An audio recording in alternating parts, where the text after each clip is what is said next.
Judges 1. Israel's failure to complete the conquest of Canaan.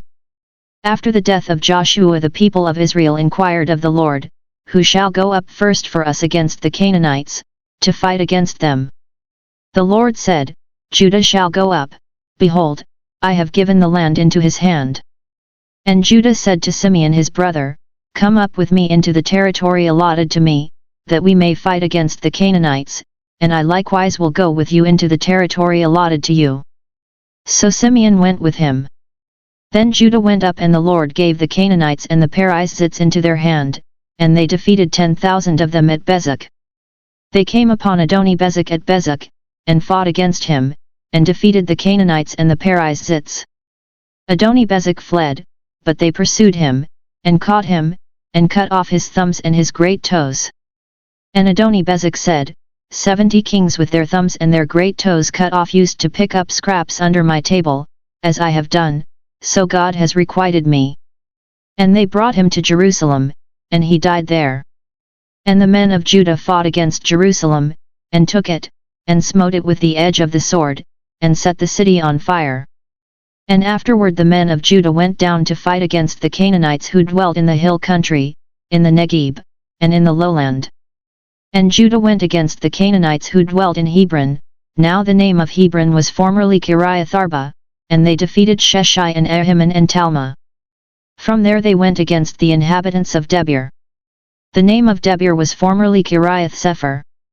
And Caleb said, "He who attacks Kiriath-Sepher and takes it, I will give him Achsah my daughter as wife." And Othniel the son of Kenaz, Caleb's younger brother, took it, and he gave him Achsah his daughter as wife. When she came to him, she urged him to ask her father for a field, and she alighted from her ass, and Caleb said to her, "What do you wish?" She said to him, "Give me a present, since you have set me in the land of the Negeb, give me also springs of water." And Caleb gave her the upper springs and the lower springs. And the descendants of the Kenite, Moses' father-in-law, went up with the people of Judah from the city of palms into the wilderness of Judah, which lies in the Negeb near Arad, and they went and settled with the people. And Judah went with Simeon his brother, and they defeated the Canaanites who inhabited Zephath, and utterly destroyed it. So the name of the city was called Hormah. Judah also took Gaza with its territory, and Ashkelon with its territory, and Ekron with its territory. And the Lord was with Judah, and he took possession of the hill country, but he could not drive out the inhabitants of the plain, because they had chariots of iron. And Hebron was given to Caleb, as Moses had said, and he drove out from it the 3 sons of Anak. But the people of Benjamin did not drive out the Jebusites who dwelt in Jerusalem, so the Jebusites have dwelt with the people of Benjamin in Jerusalem to this day. The house of Joseph also went up against Bethel, and the Lord was with them. And the house of Joseph sent to spy out Bethel. Now the name of the city was formerly Luz. And the spies saw a man coming out of the city, and they said to him, "Pray, show us the way into the city, and we will deal kindly with you." And he showed them the way into the city, and they smote the city with the edge of the sword, but they let the man and all his family go. And the man went to the land of the Hittites and built a city, and called its name Luz, that is its name to this day. Manasseh did not drive out the inhabitants of Beth-shean and its villages, or Taanach and its villages, or the inhabitants of Dor and its villages, or the inhabitants of Ibleam and its villages, or the inhabitants of Megiddo and its villages, but the Canaanites persisted in dwelling in that land. When Israel grew strong, they put the Canaanites to forced labor, but did not utterly drive them out. And Ephraim did not drive out the Canaanites who dwelt in Gezer, but the Canaanites dwelt in Gezer among them. Zebulun did not drive out the inhabitants of Kitron, or the inhabitants of Nahalal, but the Canaanites dwelt among them, and became subject to forced labor. Asher did not drive out the inhabitants of Akko, or the inhabitants of Sidon, or of Elab, or of Achzib, or of Helba, or of Aphik, or of Rehob, but the Asherites dwelt among the Canaanites, the inhabitants of the land, for they did not drive them out. Naphtali did not drive out the inhabitants of Beth-shemesh, or the inhabitants of Beth-anath, but dwelt among the Canaanites, the inhabitants of the land, Nevertheless the inhabitants of Beth Shemesh and of Bethanath became subject to forced labor for them. The Amorites pressed the Danites back into the hill country, for they did not allow them to come down to the plain. The Amorites persisted in dwelling in Har-Hares, in Aijalon, and in Shaalbim, but the hand of the house of Joseph rested heavily upon them, and they became subject to forced labor. And the border of the Amorites ran from the ascent of Akrabim, from Selah, and upward. Judges 2. Israel's disobedience. Now the angel of the Lord went up from Gilgal to Bochim. And he said, I brought you up from Egypt, and brought you into the land which I swore to give to your fathers. I said, I will never break my covenant with you, and you shall make no covenant with the inhabitants of this land, you shall break down their altars. But you have not obeyed my command. What is this you have done? So now I say, I will not drive them out before you, but they shall become adversaries to you, and their gods shall be a snare to you. When the angel of the Lord spoke these words to all the people of Israel, the people lifted up their voices and wept. And they called the name of that place Bochim, and they sacrificed there to the Lord. Death of Joshua. When Joshua dismissed the people of Israel went each to his inheritance to take possession of the land. And the people served the Lord all the days of Joshua, and all the days of the elders who outlived Joshua, who had seen all the great work which the Lord had done for Israel. And Joshua the son of Nun, the servant of the Lord, died at the age of 110 years. And they buried him within the bounds of his inheritance in Timnath-Heres, in the hill country of Ephraim, north of the mountain of Gosh. And all that generation also were gathered to their fathers, and there arose another generation after them, who did not know the Lord or the work which he had done for Israel. Israel's unfaithfulness. And the people of Israel did what was evil in the sight of the Lord and served the Baals, and they forsook the Lord, the God of their fathers, who had brought them out of the land of Egypt.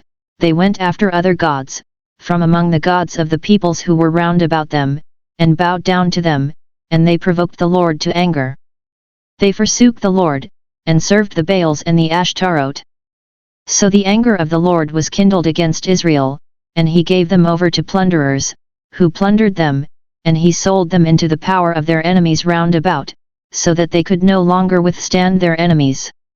Whenever they marched out, the hand of the Lord was against them for evil, as the Lord had warned, and as the Lord had sworn to them, and they were in sore straits.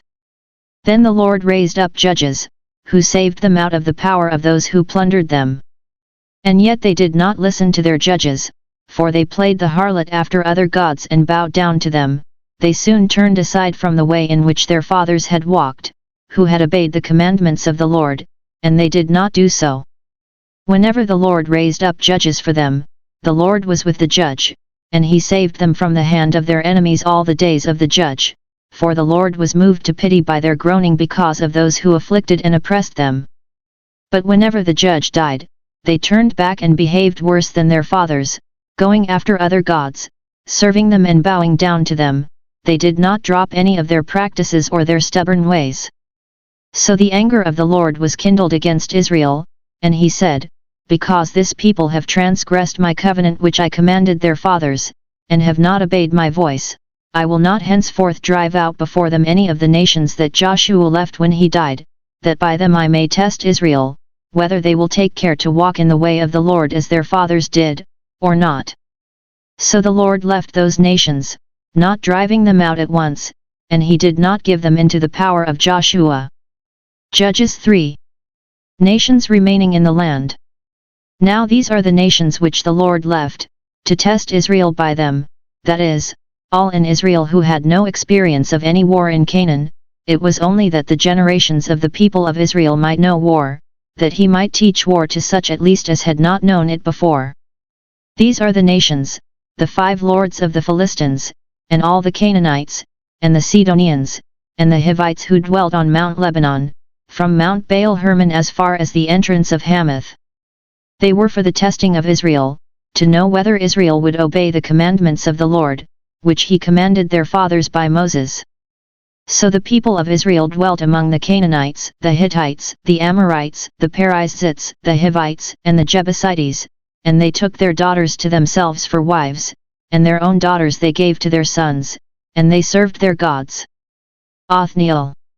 And the people of Israel did what was evil in the sight of the Lord, forgetting the Lord their God, and serving the Baals and the Ashtaroth. Therefore the anger of the Lord was kindled against Israel, and he sold them into the hand of Cushan-Rishathaim king of Mesopotamia, and the people of Israel served Cushan-Rishathaim 8 years. But when the people of Israel cried to the Lord raised up a deliverer for the people of Israel, who delivered them, Othniel the son of Kenaz, Caleb's younger brother. The Spirit of the Lord came upon him, and he judged Israel. He went out to war, and the Lord gave Cushan-Rishathaim king of Mesopotamia into his hand, and his hand prevailed over Cushan-Rishathaim. So the land had rest 40 years. Then Othniel the son of Kenaz died. Ehud. And the people of Israel again did what was evil in the sight of the Lord, and the Lord strengthened Eglon the king of Moab against Israel, because they had done what was evil in the sight of the Lord. He gathered to himself the Ammonites and the Amalekites, and went and defeated Israel, and they took possession of the city of palms. And the people of Israel served Eglon the king of Moab 18 years. But when the people of Israel cried to the Lord raised up for them a deliverer, Ehud, the son of Gera, the Benjaminite, a left-handed man. The people of Israel sent tribute by him to Eglon the king of Moab. And Ehud made for himself a sword with 2 edges, a cubit in length, and he girded it on his right thigh under his clothes. And he presented the tribute to Eglon king of Moab. Now Eglon was a very fat man. And when Ehud had finished presenting the tribute, he sent away the people that carried the tribute. But he himself turned back at the sculptured stones near Gilgal, and said, I have a secret message for you, O king. And he commanded, Silence. And all his attendants went out from his presence. And Ehud came to him, as he was sitting alone in his cool roof chamber. And Ehud said, I have a message from God for you. And he arose from his seat. And Ehud reached with his left hand, took the sword from his right thigh, and thrust it into his belly, and the hilt also went in after the blade, and the fat closed over the blade, for he did not draw the sword out of his belly, and the dirt came out. Then Ehud went out into the vestibule, and closed the doors of the roof chamber upon him, and locked them.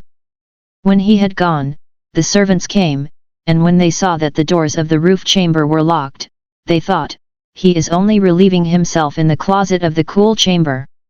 And they waited till they were utterly at a loss, but when he still did not open the doors of the roof chamber, they took the key and opened them, and there lay their lord dead on the floor. Ehud escaped while they delayed, and passed beyond the sculptured stones, and escaped to Seirah. When he arrived, he sounded the trumpet in the hill country of Ephraim, and the people of Israel went down with him from the hill country, having him at their head. And he said to them, Follow after me, for the Lord has given your enemies the Moabites into your hand. So they went down after him, and seized the fords of the Jordan against the Moabites, and allowed not a man to pass over. And they killed at that time about 10,000 of the Moabites, all strong, able-bodied men, not a man escaped. So Moab was subdued that day under the hand of Israel. And the land had rest for 80 years. Shamgar. After him was Shamgar the son of Anath, who killed 600 of the Philistines with an ox goad, and he too delivered Israel.